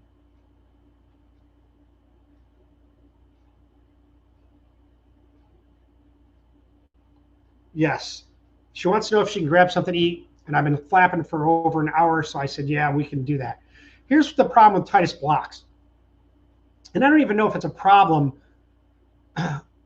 with the blocks themselves, but I'll give you some of my opinion. The problem with any block that Titus or Tim Meyer's block is the fact that no one can get anything produced, okay? There's a problem. The aluminum blocks they can make, there again, it's the foundry. Who's going to do it? Who's paying for the patterns? And who's going to pay $8,000 for an aluminum Cleveland block? That's the main issue with the aluminum. The problem with the iron blocks is they have a lot of porosity problems. They get a lot of air in them. When my buddy Todd Buttermore made the Cleveland block back in the day, he had a process to de-air it. And it's a special setup that he had. And that's all I'm going to say about it. And if you don't have that setup, you're going to have holes in the block. It's not going to pour well. And that's the problem with the iron block. Now, the Chinese perfected it. They don't have any holes in their blocks. And their blocks are reasonably priced. I mean, they're cheap compared to what, like an iron Titus, I think, is like $6,500. I think he was talking about, or I don't know what they are, $5,000. I don't know. It doesn't matter to me. Here's the other problem with any of these blocks. When I tried to sell these Cleveland blocks, lots of people said, oh, I want one of those blocks, blah, blah, blah. But when it came time for the money to go down, it wasn't found. So with that said, I kind of said, I'm not going to play this game where I'm putting up the money, then I'm going to wait to collect money or get half down, and I'm not doing any of that. I found that it wasn't financially feasible for me as a single guy doing this. And there's a big following for Clevelands. A lot of people want them, but no one's building them. Whether they don't have the technology or they don't have the money, I don't know. But it wasn't as popular as I thought it was. I thought it would sell like hotcakes, and it's just not. The Windsor's so much more prominent, popular, makes more horsepower with what's available for today. So I still have a few left for me. I'm gonna work on them, but that's the issue with the Titus blocks. And there may be some other issues I won't get into, and that's not my business. But that's what I see with a Titus block. So if they were available, Mark McEwen, then make them. Let's see some of them. I've heard all about them, but I ain't never seen one run. 85 makes power due to cooling. Good point. It does, no doubt. Tim Miller says, on 2V cylinder heads and intake, 4-barrel on a 2-barrel cylinder heads and intake, 4-barrel cooker headers, what cam street? I think what you're saying with a 2-barrel cylinder heads and a 4-barrel intake, what hooker headers and what cam on the street. I don't know what hooker headers are available for that. But here's what I'll tell you about a cam on the street. And really, regardless of the 2-barrel heads or the 4-barrel, you're going to find a little more low end on the 2V heads. There's no doubt about that. But when it comes to running a cam on the street, I would say you probably want to stick around at 050, probably about 218 intake, and maybe 225 exhaust on a 2-barrel head. The 4-barrel head, you may want to go 220, 225 to 240. Even that's a little bit, maybe 230, somewhere in that range, 235. You want to keep it in at that range if you want some good low end, and then put it in like we talked about. 62 people here still listen to me flap. We're at 1 hour and 15. Terry Grover, Porting and Performance. Hi, Terry. Good to see you here. Thanks for being here. Hey, Tim, just caught your live. I came upon this scrolling. Nice to see you. Nice to see you, Terry. Terry has his own porting setup, does a lot of porting. I mean, he does cast iron stuff. Not a lot of guys do that. And Terry does what works for him. I enjoy watching him do some of his porting. He's ported way more stuff than me, so he enjoys watching and listening to us talk. So thank you, Terry, for being here. Like I said, I never knew if I could even talk for an hour, and I'm an hour and 20 minutes almost. So I appreciate you being here. Tony the Tuner, do it, brother. Yeah, I'm trying to. If you guys like to hear me talk, or at least kind of go into some Cleveland history and talk about Cleveland's and what I know about racing, I might do some more live chats by myself. I think that really brings you guys in and lets you see where we're at. You know, watching a video that's rehearsed or made and then cut and edited, it's fun to watch, and it's experimenting and you learn a lot. But sometimes when things start flowing, you never know where you're going to go. So thanks, Tony the Tuner. The main CD. Tony is an ex-magazine writer, ex-street racer, and now a YouTuber. Okay, Tony the Tuner, if that's who we're talking about, didn't know that. So send me a link to your channel. Maybe we can do a live chat, or we can. I want to see what you got for our channel. I'm just a little YouTuber, but I'm going to grow, and I will be a household name somewhere along the line. Trust me on that.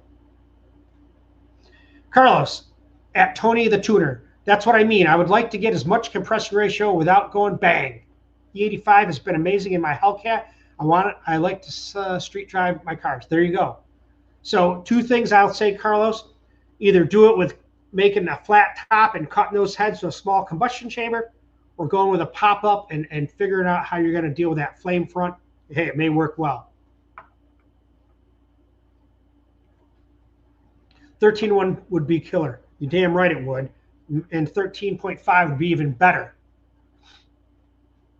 Tony the Tuner, have APD make you a carb. He did 3 carbs for us, didn't even have to adjust anything. 1030s on a motor and a 3,100-pound car, and 960s on a baby shot. Oh, yeah. Like I said, I got to give a shout out to John Kyle. I mean, John has been a great guy to me. I mean, I don't know how to explain it. He's the kind of guy who's like, yeah, Tim, come up and use a shop. I walk in there, I'm like a celebrity, and I ain't nobody. If I want to go use something, I go do it. Then no one says a word. Or if I say, look, can you give me a hand on something? Boom, they're there to help me, and I appreciate that.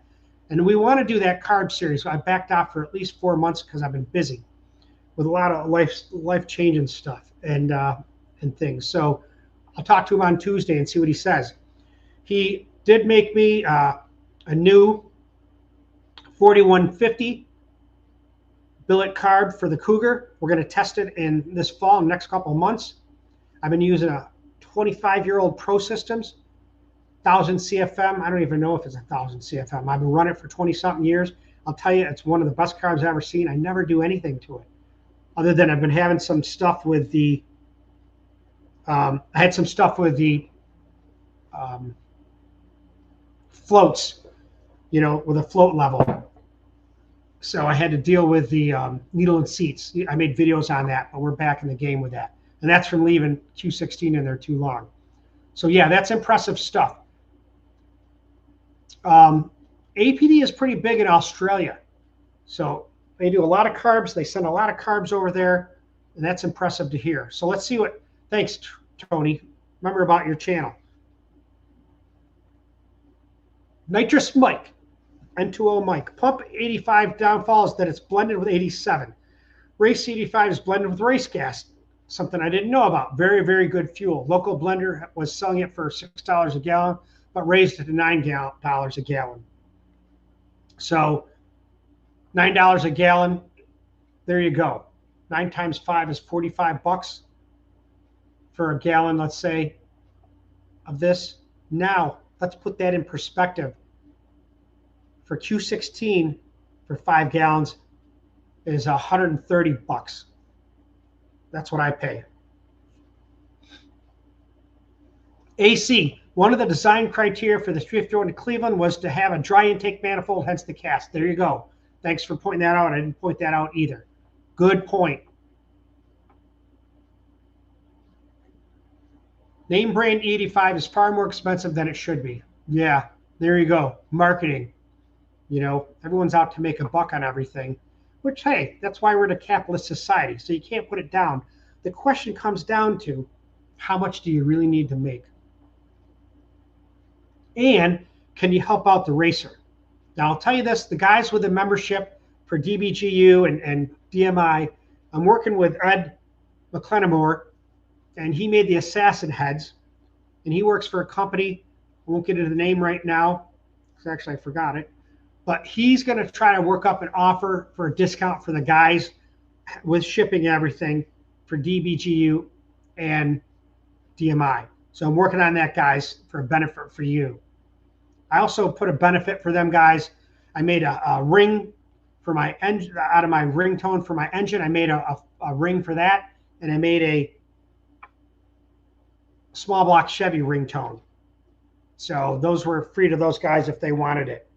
I just got to check my daughter to make sure. She's asking me. I can't answer her right now, but let me get back to her. Tony says, we do custom ground cams from Bullet or Schneider for them as well. We do custom ground. Okay, Tony, I don't know who we is, so we need to get more information. The cam I'm running in the old Cougar is a custom roller from Bullet. It's actually one that I made up on my Dyno 2000 program and came up with what I thought was the best profile. I sent it to Mark at Bullet. He made a couple changes, and I've been running that cam since like 2013. It's a reground from what I've had. So I've been running that same cam and actually the lifters for that long.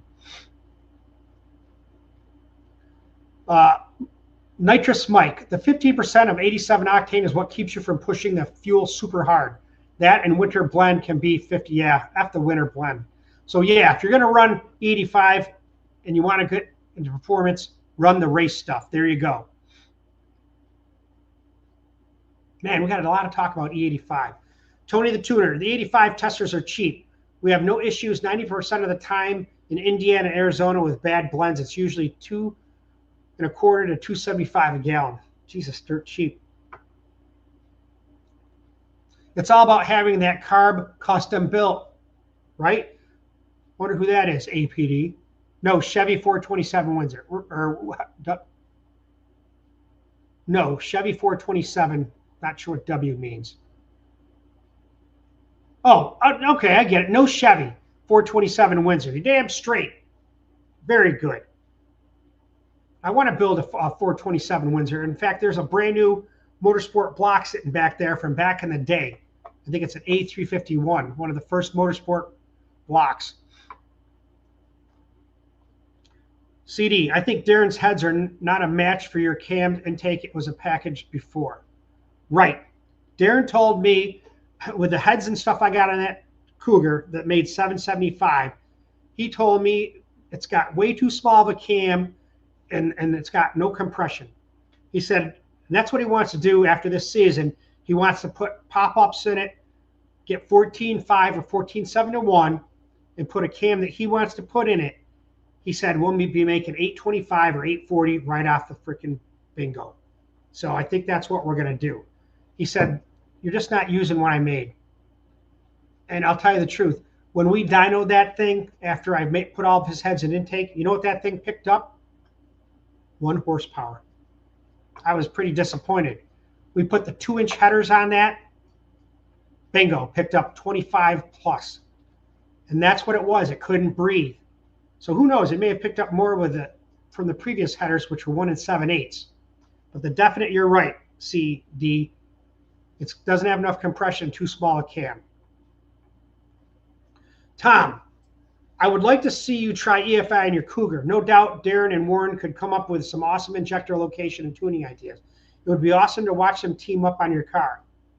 You know what? That's a good point. Because I'll tell you, I was talking with Warren the other day, and I said, look, would you like to do a live chat with me and Darren and stuff and kind of or come on there and kind of tell some more pro stock history?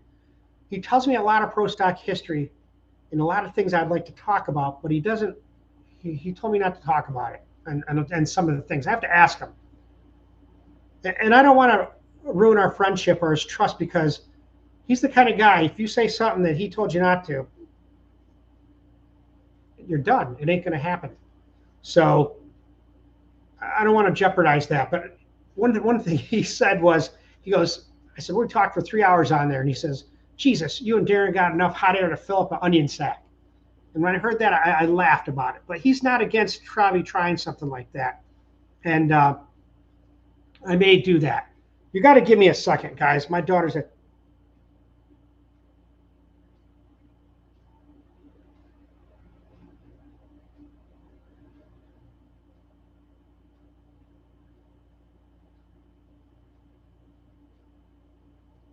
Sorry, man. But you know what? I always say family comes first. And if she's texting me something important, I'm going to answer that. This is just YouTube. Don't take offense. So yeah, I would like to try EFI maybe. Someone had asked me a comment about that, and I said, really, I'm just an old school carburetor guy. I didn't want to mess with all the, the sensors and deal with the electronics and all that kind of stuff. So, but now that I have some more time coming up, I'm not against trying it and experimenting with that. So thank you.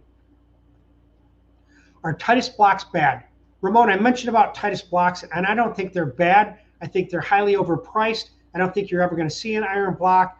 And the truth is, there's not a big enough following for people to spend big money on a Cleveland block. That's my 2 cents. Turbo's welding and repair. Tim, my nickname is Turbo. Okay, good to meet you, Turbo. Yes, general welding and repairs. Only turbo I have is a 7.3 diesel. LOL. Just got a lifelong gearhead here. Thanks for all your good content, Tim. Now, thank you for giving us some insight on you. And I'll tell you what I really want to do. And I got to kind of think about cutting this short because I'm almost an hour and a half. But I really want to get a motor home, okay? Put a trailer on back with my Cougar and take off across country with me and Izzy and maybe Elena. And stop at your guys' place and do a live video and see what you got to offer and explore your garage. Now, some guys may be into that. Some guys may be afraid of that. But I'm telling you, I'm thinking about doing it. It'd be fun to do that for a living. And that's what I want to do is try to make, not a living, maybe a retirement from this. I still like working at the hospital. I still like seeing patients. I actually took another job with the hospital where they kind of wanted me to do informational IT, informational tech. So I'm going to be actually working on the computer systems for the hospital for the electronic medical records. I'm developing, it's already out there, but I'm going to incorporate it where you have AI involved in the emergency room. So you come in see a patient, you bring your cell phone, you set it down, you do the patient encounter and everything, and it builds a chart of the patient with what you say. So I'm working on that system for the hospital. not to stray aside, but there's where we're at. So I really appreciate what you guys do, because we all do things different. We all have different jobs and occupations, and I really enjoy hearing what you do. So thank you. Maybe we should just do a live chat and guys tell us what we do back and forth. Tony the Tuner, 2R cleaver combos, Buzz 7800. There you go. I'm telling you, that is a great RPM range, really. 7800. You can actually use some steel intake valves if you wanted to. You know, you're getting to the limit, though, of going to titanium, as Darren said. But you also got to think about the benefit of titanium, comma, valve train stability, comma, and horsepower. Tony the Tuner, gotcha.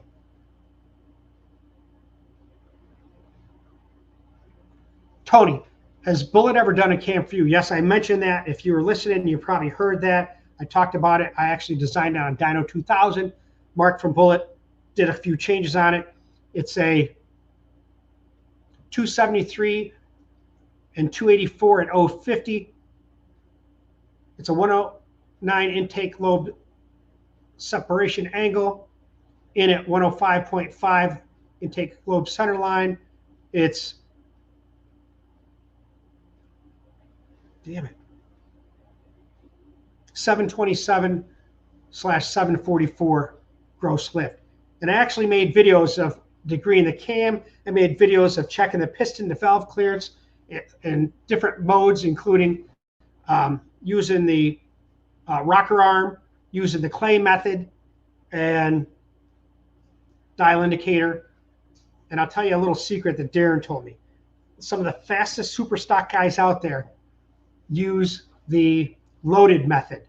And that's putting the whole engine together and checking it with the loaded valve springs, because I'm telling you, you can pick up so much more lift and duration rather than using the dial indicator. And that's a secret right there. You can talk about that, Tony. Look, there's Izzy, the boss set. So we've been talking for an hour and a half. I'm going to try to limit it in a little bit. It looks like you're texting me now and you're not even here. Are the iron blocks, the NASCAR block is 20,000? I don't know what you're talking about, CD. I think you're talking about, I don't know what you're talking about, Titus or whatever, NASCAR block. Troy, Steve Sonnen is about to produce aluminum small block Fords. Yes, I know who Steve is. They'll be making them in a couple of months. He's spending big money on the other blocks they're starting pumping out last week. They'll be priced right. Yes. Now, I know Steve is not going to make any Cleveland blocks. The Chinese don't want to make it anymore. It's just not productive enough. So although it's big in Australia, I think they got what they got, and that's where you're at. But yeah, Steve Sonnen is a wicked pattern maker, I think. I really don't even know what he does. I asked him to be on live chat with me, but he said he's so busy he doesn't have the time. So I may revisit that. Let me put you on hold. Check on that. Ben gave the DragBoss block design was better than most other in design. Okay. It does have a lot of great design things. I'll make a video on the oiling system and mention that. Thanks, CD.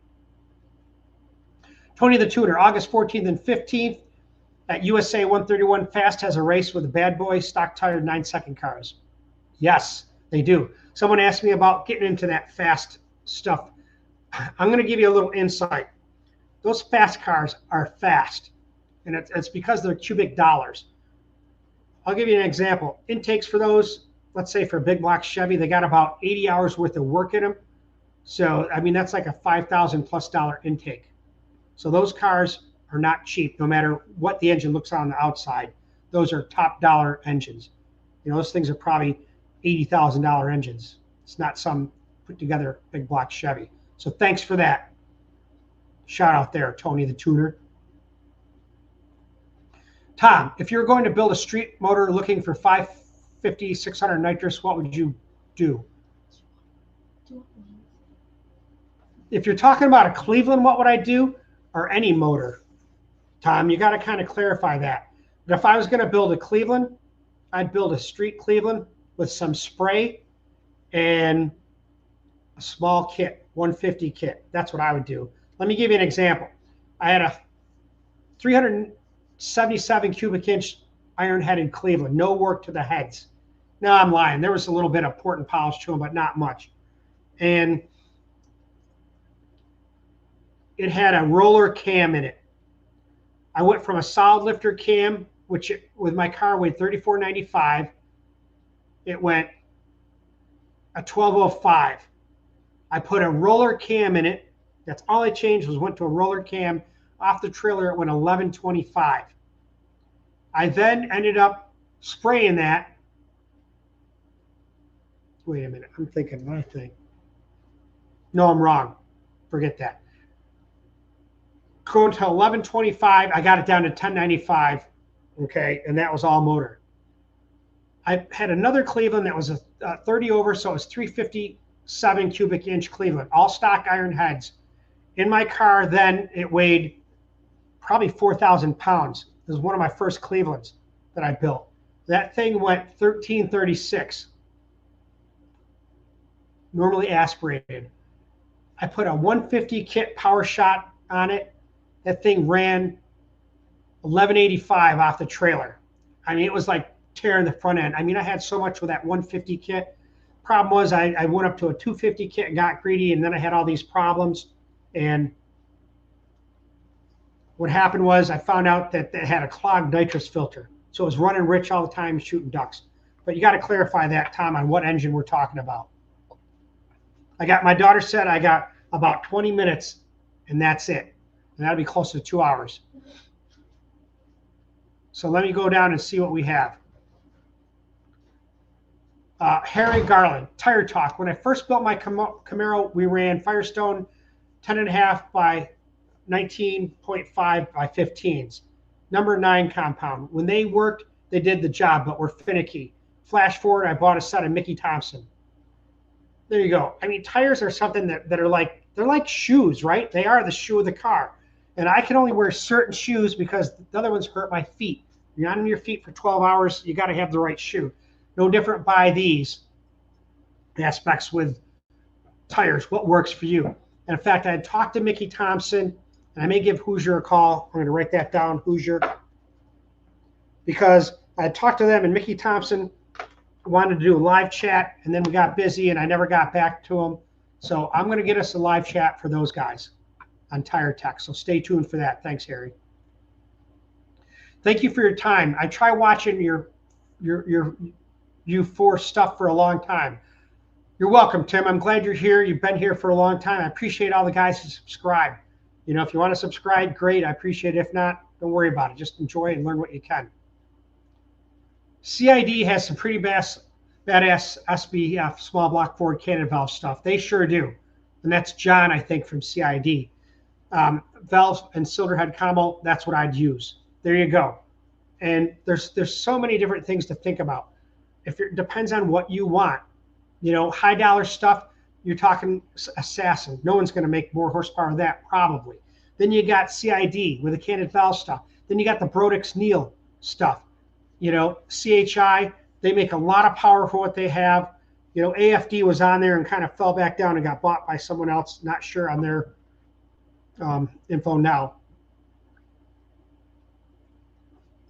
Is the Assassin head getting recast with Darren's porting? I don't know about that. I'd really have to talk to Ed McLemore because I don't know really where he's at with that. I haven't even made a video on them, but I would like to make a video on that, so I'd have to get back to you. Robert Heyman, your thoughts on octane needs at higher elevation, all else being equal? You got to think about higher elevation. What do you get? Less air. So now you got to think about the air-fuel ratio. And when it comes to octane, I would say that you probably would need a little bit more. But I'm not a fuel guy, Robert, and I don't want to steer you wrong. And in fact, I'm going to write something down now. I'm going to see if I can get VP on and talk about fuels and what they have to offer. There's a Renegade Fuels actually is right down the street from me in Milan, Ohio, Thomas Edison's birthplace. They have a big hub there. I was running their fuel for a while, but then I kind of stuck with VP. But they may have. I'm going to put Renegade too. I don't know if guys run that, but I'm not good with that, with the elevation and octane level, and if you need to change that. But I would think that you need a little bit more. But with that said, if you have higher elevation, right, less fuel. I don't know. I can't give you a good idea on that. Tony, you're right. 427 Windsor. I don't know why I was thinking Chevy, but I saw that. No Chevy, so I got it. We've changed cam profiles hugely since we used Dyno 2000, brother. Have Mark make a modern roller profile. I'll bet you $100 you gain big time even in your best 60. I bet you I would. I mean, that was an old cam I bought and didn't want to buy a new cam back then, 12 to 13 years ago, and so we used that. But I was even thinking about talking to Daniel Powell and doing something with him. So either way, it's time for a cam change. And with Darren wanting me to get bigger pistons, higher compression, and a bigger cam for this 409, I think I need to do it. It'd be even better if I put that in one of my Cleveland blocks so I don't have to worry about oiling and other issues. Tim, I hope everything goes fine for you and your family. Me too, Tim. So do I. Thank you. Good night, Tim. up in 6 hours. Thanks for what you do. You're welcome, Ramon. I appreciate that. I'll tell you, I don't get no more than 5 hours of sleep a night, sometimes 4. I don't need much sleep. My dad said, and even Warren Johnson said it, you'll get plenty of time to sleep when you're dead. So I kind of stick with that. Good day, guys from Australia. Great channel, Tim. Thank you, Ray74. I appreciate you guys from down under, where the Cleveland rules still. So thank you. I have a big following from down under, and I appreciate you guys being here. Thank you. We were way delayed on you talking versus what you're discussing. Sorry for the confusion. So I'm not sure if this thing's delaying what I'm saying, and it's, so I don't know. Hopefully it's not. I have a different internet service now, but I'm looking at the little icon. It says it's full speed ahead, so I got to say that it's okay. Just hard to keep up with everything because you guys are asking questions faster than I can go, and I talk a lot. Oh, Ford performance block is 20 grand. Yeah, that's the FR9. Yeah, I'm not going there. Tony, I blow 700 through my 427. There it is. Tom, yes, Cleveland. So there I kind of give you a little information on that. That'd be a good topic for you to make a video on. I was going to make a video on some of the Clevelands that I made, or some of the combinations and where they come in the horsepower range. 400 versus 500 versus 550, 600 and up. Carlos Rodriguez, thank you guys for the tips and wisdom. Always appreciated. I always appreciate you being here, my friend. Thank you. You all have a good night. Hit the hay. Just wrapped up a 36-hour shift on the flight line. I hear you. I'm going on day Thursday, Friday, Saturday, 5 of working 12. So I get what you mean. I'm tired too. So thank you for being here. Ed Case. Oh my God, when did this start? And hello, everyone. Hey, Ed. It started a while back, about an hour and 43 minutes ago. I don't know. I just was hyped up from drinking this darn Red Bull. And I said, hey, I'm going to go ahead and do a live chat. I didn't even finish the list and talk about what I had to. So maybe I'll do another one tomorrow night and kind of finish the list that I had if guys are interested in that. Because once we get talking, we can't stop. So there you go, Ed. Motor makes 720 NA and 720 NA and 700 on 2 kits. Doesn't make much sense to me if it makes 720 on NA and 700 on 2 kits. So explain that. Unless it's 2 different engines. So let me see what we got here. Nothing there. One more. Tom, yes, Cleveland. I have a couple sets of closed chamber for adjustment. Yep, Torker is modified 6.6 Mustang with 19.5. I want to make 550. This is a great time to, yeah. Okay, you got to remember, the problem you're going to have is fitting that Cleveland in a 66 Mustang with those shock towers. I'm going to tell you it's going to be a bear. I don't know if they make headers for that. 19.5 is a wide tire, so you better have the gear to match that. Because 550 horsepower, you can make that pretty mild with a Cleveland with not a lot of compression. And then you got to think about your gear ratio. So there's a lot of things to talk about. Torque intake will get you there. So it's something I really got to revisit, Tom, and give you some more information on what you want. I kind of talked about the camshaft. Those Clevelands will work out well. I'd probably try to get with a flat top piston and go with cut the chambers and try to get to maybe around 11.5 or something like that. But yeah, we'll have to revisit this, Tom, because I promised my daughter that it's 11:18 and we're going to go get something to eat because I haven't eaten today. So that's where we're at. Maybe we can revisit it tomorrow. I'm thinking about doing a live chat. Put some stuff on here, guys, if you want to do it, because I have a lot more to talk about, and I think I could do maybe an hour tomorrow or something like that. And I'm blowing 700 horsepower of nitrous. Oh, okay. 1420 total, give or take 50 or 70. Got it. That's a lot of spray. We blow 300 to 350 through factory Cleveland blocks per decade. No problems if the tune is good. Now, see, I never really knew much about Cleveland and spray. I always said, 150 to 250 is probably fine. But if you're telling me that, I can tell you right now, you got to definitely have filled blocks or you're going to lose that ring seal for sure. No doubt about that. Another important thing to talk about when it comes to Clevelands. So listen, we're ending it here. Don't anybody ask any more questions because I can't answer them. But I appreciate you guys being here at DragBoss Garage. And Harry, what did I tell you? What time for tomorrow's live chat? I don't know. I like to do them at 7 because that gives time for guys to eat with their family, maybe guys to get the little ones situated and stuff like that. So if I do it, it'll be like 7 or something, or put down the times that work for you. It's different with East Coast, West Coast, and Australia. So you're welcome, Tom. I appreciate it. You the man, Tim. Love your live chats. I love you too, AC. I appreciate the help you've given me and being here. And thanks for showing the show's really interesting. Thanks, Bruce. I remember you, and I appreciate you being here. Terry Grover, thank you. Good night, everybody. So, yeah, let's finish it off. Put down on here if you're interested in another live chat for tomorrow. Time maybe 7, and maybe Izzy will join me for a little bit. But I got to roll. And stay tuned to DBG, you, and DMI. Because you know what I say? You never know what you're going to learn at DBG.